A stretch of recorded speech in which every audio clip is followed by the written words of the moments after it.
Ayun, kita ko katano.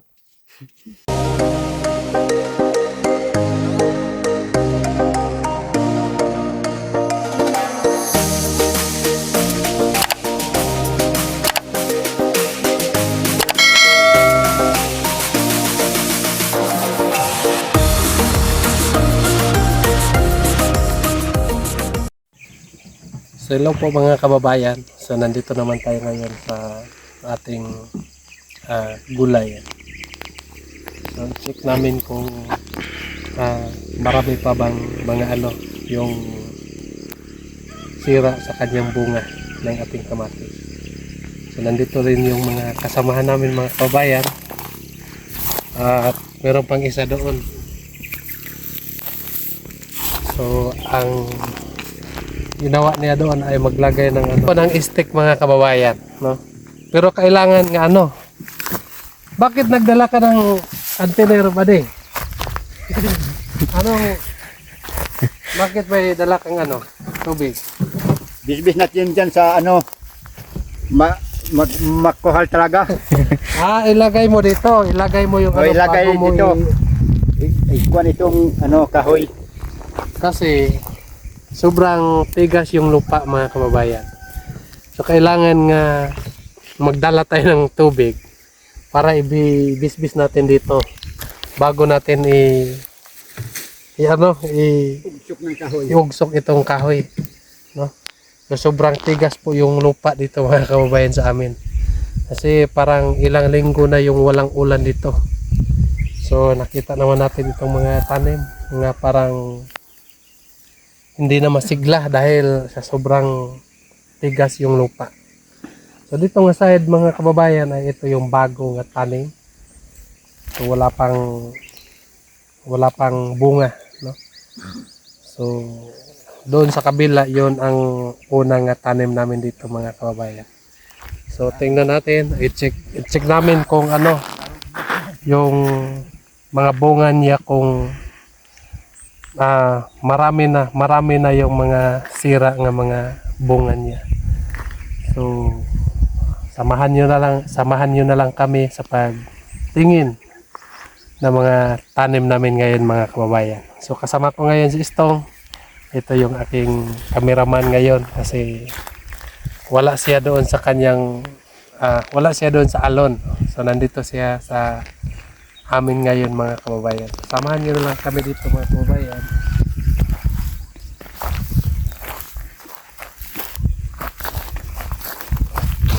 Uy.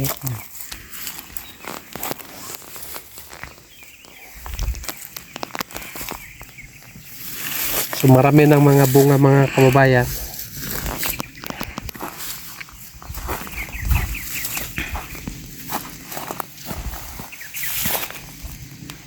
At mabuti na lang ay hindi po lahat nga may sakit ang ating mga bunga.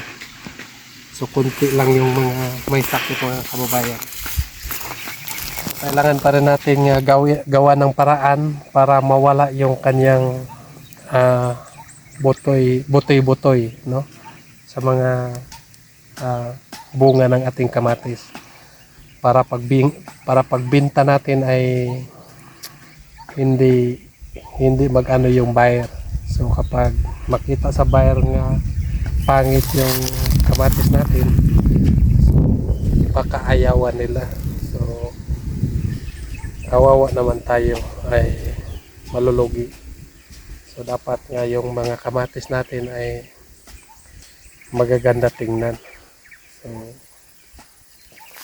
dito tingnan natin dito.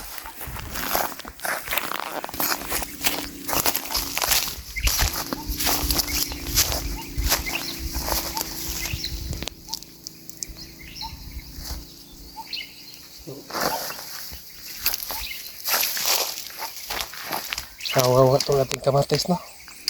Parang sumuko na. Parang magsasabi ng hindi ko na kaya. Sobrang init na, no? Grabe kainit mga kababayan.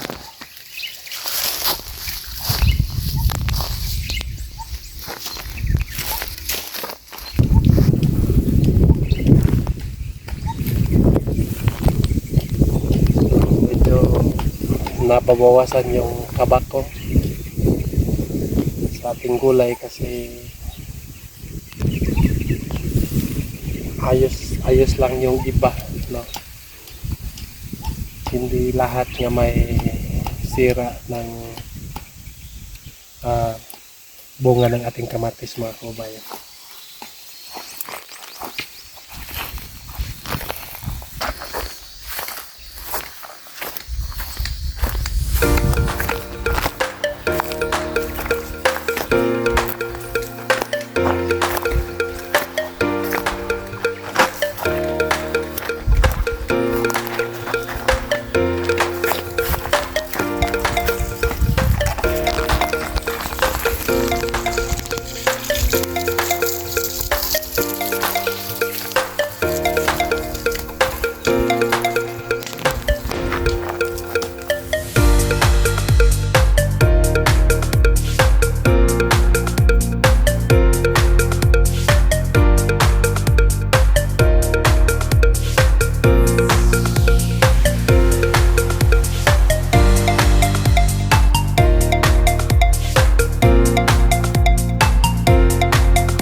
Ayun mga kababayan, at nakita namin yung mga gulay dito, yung mga bunga. So wala na yung yung sira ng bunga. Hindi na nadagdagan mga kababayan. So dito sa kabila ay ayos na yung mga bunga dito. So nagpapasalamat ako ng Panginoon nga yung bunga dito sa kabila ay ayos. So doon sa kabila mga kababayan at may puntik-puntik ng bunga doon pero wala na rin. Hindi na tinuluyan ng mga sira ng bunga. Pero bumili pa rin kami ng mga medisina mga kababayan para i-spray namin bukas. So ayos na. So wala nang problema. So masaya na ako mga kababayan dahil ayos na itong mga pananim natin. Dahil sobrang lungkot po ako nung pagbisita ko dito dahil nakikita ko yung mga bunga ng kamatis na may diferensya. Pero ngayon mga kababayan at pagbalik ko dito ay okay na. So wala nang problema talaga. So ito ay may balik ito ay may balik na yung kapital ko dito mga kababayan. Yun lang, maraming salamat po sa inyong lahat at maraming salamat sa nagasubaybay ng ating YouTube at maraming salamat din kay Sir Paul kung saan siya ngayon. Ako ay nagpapasalamat sa kanya dahil po sa kanya ay nakilala ninyo ako mga kababayan. Yan lang, maraming salamat po kababayan.